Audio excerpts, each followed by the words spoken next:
Keganjilan proses hukum yang ke-14 dari 30 keganjilan tentang jaksa mendakwa saya dengan frasa bermakna asumsi. Jika proses hukum ini berjalan sesuai dengan baik dan benar, maka menyusun dakwaan seseorang tersangka itu dengan proses yang tidak simpel, karena ini terkait peran dan keterlibatan seorang tersangka. Dan itu sudah diatur dengan Peraturan Jaksa Agung Republik Indonesia tentang tata cara kelola administrasi dan teknis penanganan perkara tindak pidana khusus.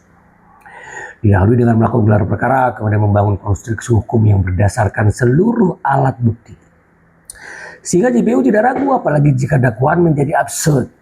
Semua itu harus jelas dan tegas, tidak dapat mendakwa seseorang dengan frasa yang bermakna asumsi.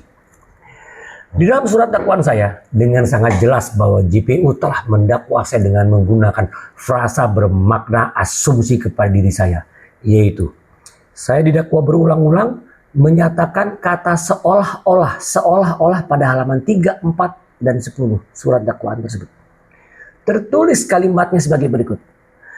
Terdakwa Insinyur Adi Suyatno MM selaku Ketua Pokja Pengadaan Barang dan Jasa Dinas Pertanian Tanaman Pangan dan Hortikultura Provinsi Kalimantan Barat.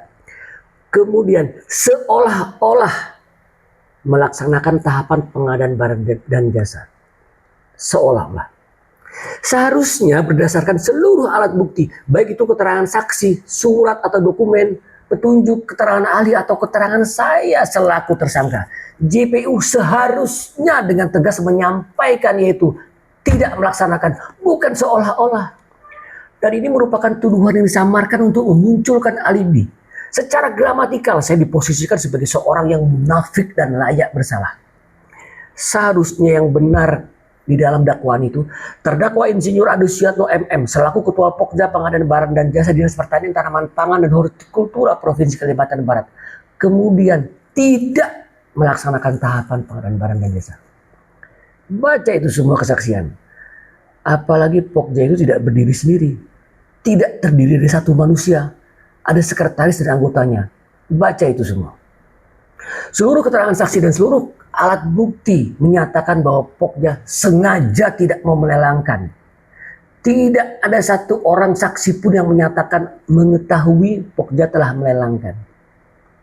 Ini fitnah keji. Dari awal proses hukum saja kalian sudah melakukan kriminalisasi kepada saya. Ini baru salah satu dari 30 keganjilan loh.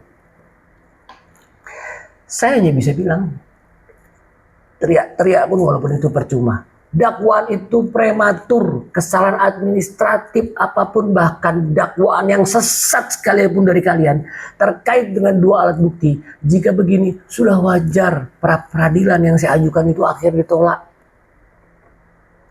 Sekali lagi, dalam hal ini kalian menganggap kami mudah untuk ditipu daya. Kalian anggap kasus ini ada di daerah, lokusnya di daerah, tidak memiliki atensi, sehingga kalian perlakuan semaunya. Ternyata kalian salah.